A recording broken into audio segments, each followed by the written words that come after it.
Does America still have heroes? General George Washington, Rosa Parks, Martin Luther King Jr., Abraham Lincoln.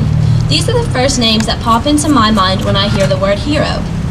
These heroes did everything from becoming the first president to standing up against unfair racial prejudices. These men and women changed the face of our country and made America what it is today. We all know of these great heroes in our past, but what about today? Where are our heroes now? Some Americans have indeed lost sight of what is important. Our culture is turning away from what our soldiers fought for many years ago and are still fighting for today.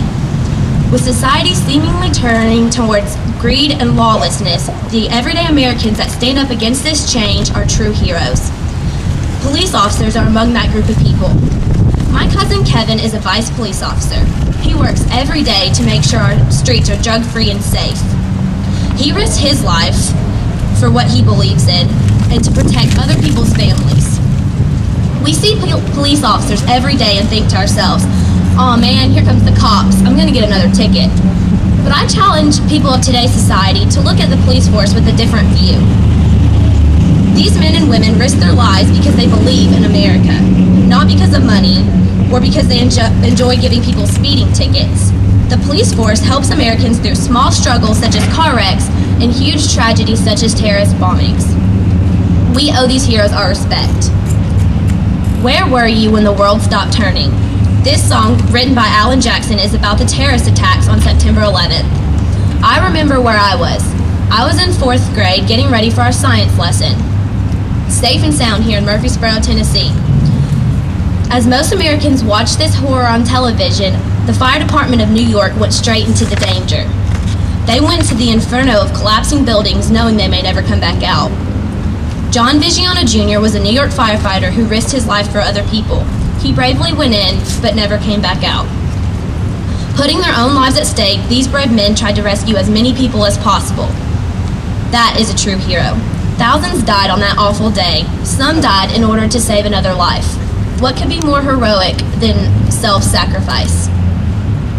Two other everyday heroes that stand out in my mind are our United States military service has always been and will always be heroes. Any person who is willing to give up everything for their country and for people they don't even know is a hero. They choose to leave their home and train vigorously to fight for my freedoms. They live for a bigger purpose than themselves. Russell Hercules Jr. was only 22 when he died this year fighting the war in Afghanistan. He was so young but gave everything for his country. He is obviously an American hero. But what about heroes that are not as well known as brave soldiers? Teachers are just as much heroes as police officers or firefighters. Teachers have the hard job of training America's future leaders. Teachers work their hardest to teach the next generation everything they need to know to keep our country running. This is a difficult job because we all know some kids aren't grateful and don't appreciate the opportunity. The first person that comes to my mind is my 4th grade teacher, Miss Murkison. She worked hard every day with underprivileged children in order to get them ready for the upcoming school years. She did a wonderful job. Teachers choose this job because they are passionate about the subject in which they teach and to ensure that the next generation is smart enough to uphold America's traditions. Teachers are well worth the title hero.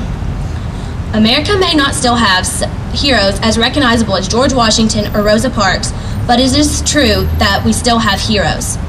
Individuals that we see every day and do not even realize how important they are to our country. Try to imagine life without soldiers or police officers or firefighters. I believe America is the best country on the planet, and without these men and women, it would not be so.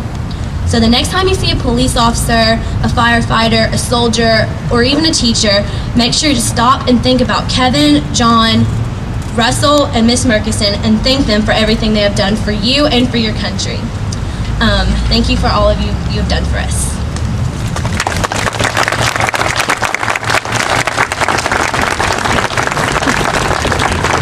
Thank you, Reagan. I love the way that you spoke up so everyone could hear you and we knew what you were talking about because you felt it in your heart.